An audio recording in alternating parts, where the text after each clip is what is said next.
सासू माँ बदल गई। कहानी उस घर की है जहाँ बहू और बेटी को एक माना जाता था, लेकिन फिर अरे शिखा बेटा, तू रसोई में क्यों घुसी रहती है? जा, रोटी मैं बना लूंगी। नहीं नहीं माँ जी, आप बैठिए, बस सारा खाना बन ही गया है। श्वेता को बोल देती हूँ, वो खाना लगा देगी सबका। सॉरी भाभी, मेरे पास वक्त नहीं है। माँ, मुझे पैसे देना, पार्लर जाना है। हाँ हाँ चली जाना, भाभी को भी ले जाना। वो भी जाने को बोल रही थी पार्लर, पर पहले ना मदद कर दे उसके खाना लगाने में। देख माँ, वो बहू है, उसे बहू रहने देना। इतना सर पर मत चढ़ा भाभी को। श्वेता, ज्यादा मत बोला कर। बहू और बेटी में कोई फर्क नहीं होता है। जा जाकर काम कर। ननद को माँ का भाभी से इस तरह प्यार करना बिल्कुल अच्छा नहीं लगता। वो बार बार किसी न किसी तरह माँ को भाभी के खिलाफ भड़काती रहती, लेकिन कोई फायदा ना होता। एक रोज, अरे बेटे किशन, जा बहू को कहीं घुमा कर ला। सारा दिन घर में काम करती रहती है। हाँ हाँ माँ, हम लोग जा रहे हैं ना गोवा। अच्छा जी, भाभी ने तो हमें बताया भी नहीं। वैसे तो सारी पंचायत करती है, ये गोवा वाली बात क्यों छुपा गई हमसे? अरे क्योंकि उसे खुद नहीं पता था बहन। मुझे टिकट सस्ती मिल रही थी तो मैंने बुक कर दिया। हाँ शिखा, पैकिंग कर ले, संडे हम जा रहे हैं गोवा। दोपहर में शिखा पैकिंग कर रही थी कि सास आ जाती है। ये क्या बहू, साड़ियाँ? अरे गोवा जा रही है घूमने या फिर शादी में मायके हैं?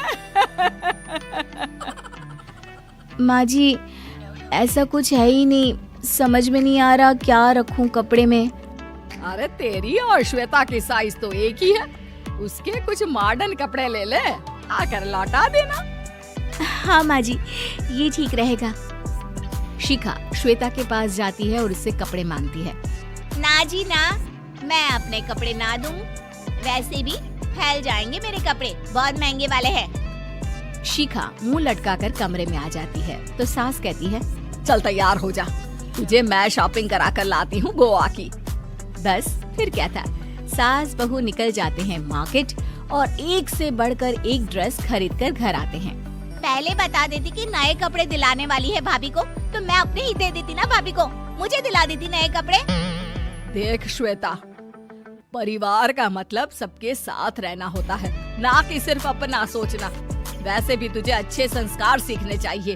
और रही बात कपड़ों की, तो शिखा, आज से घर पर भी तू मॉडर्न कपड़े ही पहनेगी। कोई जरूरत नहीं है ये साड़ी वाड़ी लपेटने की। अब क्या था, घर पर श्वेता और शिखा एक जैसे रहते। एक बार पड़ोसन आती है। अरे बेटा, अपनी माँ को तो बुलाना, जरा बात करनी है। शिखा सास को बताती है और रसोई में चली जाती है। ये आपकी बेटी बहुत बड़ी हो गई है, इसके लिए एक रिश्ता है, कहो तो बता दूं। ये बेटी नहीं बहू है, घर में सब एक जैसा ही रहता है। वैसे मेरी बेटी भी बड़ी हो गई है, कोई रिश्ता हो तो जरूर बताना। पड़ोसन रिश्ता लेकर उन लोगों के घर आती है। तब श्वेता की होने वाली सास कहती है, तो ये घर है, कितने मंजिल का है?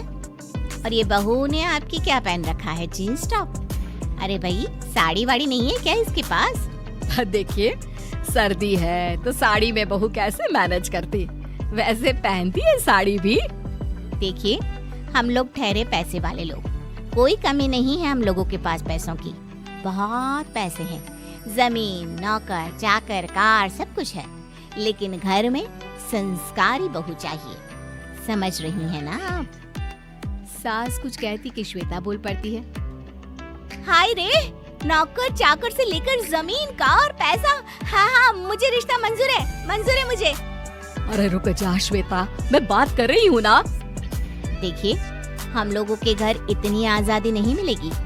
अरे हाँ कर देना माँ, हाँ कर दे जल्दी से। सास क्या करती, बेटी की शादी ऐसे घर में कर देती है जहाँ ना उनके विचार मिलते हैं और ना ही आचार। शादी के बाद एक रोज फोन पर, श्वेता बेटा, एक बार घर आ जा, बहुत दिल करता है तुझे देखने का। माँ, वो घर पर बहुत काम होता है, कैसे आऊँ? बड़ा घर है, लेकिन आने जाने वालों की लाइन ही लगी रहती है। बेटा मैं तो जानती थी उस घर का हाल, लेकिन तू ही नहीं मान रही थी। माँ देख, हर घर का यही हाल है।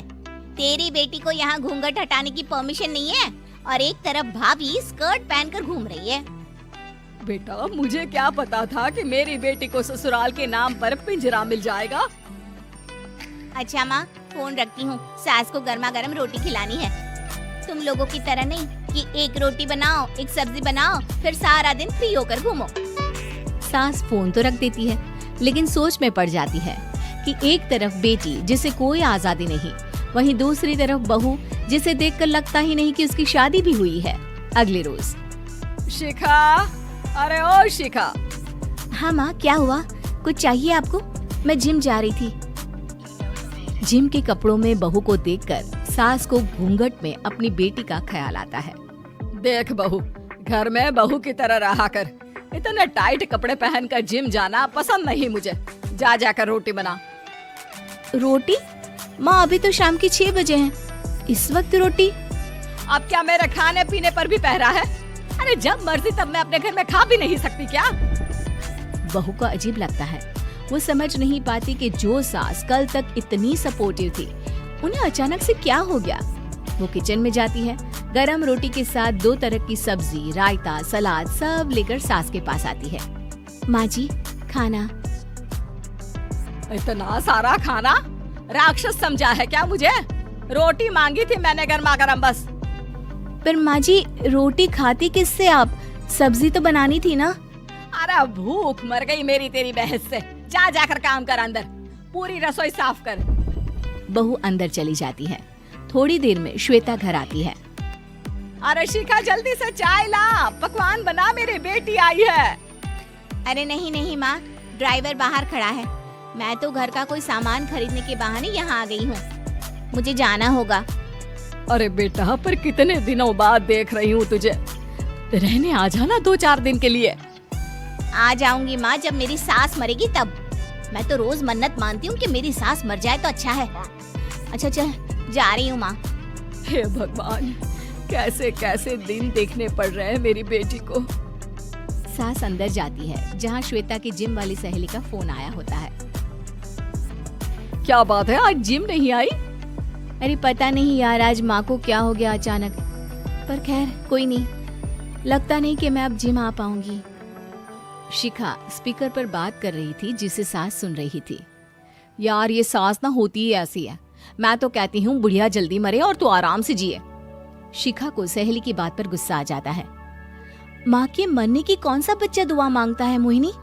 आगे से ऐसी बात मेरे सामने मत करना। हमारे घर की शोभा ही माँ है। क्या हुआ जो थोड़ी सख्ती दिखा रही है? उसमें भी कोई ना कोई उनकी भलाई ही होगी। मैं तो कहती हूँ भगवान मेरे जैसी सास सबको दे, जो सिर्फ माँ की तरह है। सास वाली तो कोई बात ही नहीं है उनमें। सास ये बात सुन रही थी। उनकी आंख में आंसू आ जाते हैं कि क्यों वो बेटी की किस्मत में बहू को भी भागीदार बना रही थी। शिखा, अरे ओ शिखा, क्या हो गया? जिम नहीं जाना क्या?